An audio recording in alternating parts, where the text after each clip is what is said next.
મોરબીના 45 લોકો દુબઈમાં ફસાયા। બિઝનેસ ટૂર અને પ્રવાસ માટે ગયેલા લોકો ફસાયા। તમામ યાત્રીઓ હાલ દુબઈમાં સલામત સ્થળે છે। ફસાયેલા લોકોમાં મોરબીના ઉદ્યોગપતિઓનો પણ સમાવેશ। તમામને વહેલી તકે લાવવા પ્રયાસ શરૂ કરાયા છે। દુબઈથી આગળના ડેસ્ટિનેશનની ફ્લાઇટ હતી જે યુદ્ધના કારણોસર કેન્સલ થઈ અને અમે પછી ત્યાં જ હોટલમાં સ્ટે કર્યો હતો। પણ 1 તારીખના રાતે હોટલમાં અવારનવાર એલાર્મ વાગતો હતો। અમારા મોબાઈલમાં પણ એલર્ટ એલાર્મ આવતા હતા અને અમને શેલ્ટર હોમમાં આશ્રય લેવાની સૂચના અવારનવાર આપવામાં આવતી હતી। પછી અમે 1 તારીખે સવારે જેમ તેમ કરી અને પછી મસ્કત જવા માટે બાય બસ નીકળી ગયા।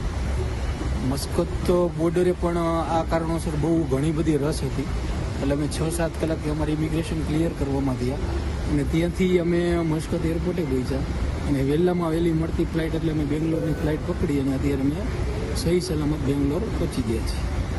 એટલું બધું કંઈ રિસ્કવાળું નથી, સેફ છે।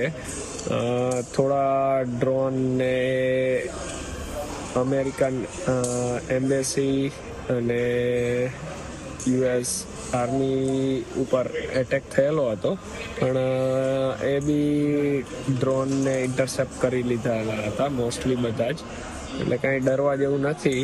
પણ હજુ બી કાલ પણ એરસ્પેસ બંધ છે, એટલે કાલ બી અહીંયાથી ફ્લાઇટ નથી।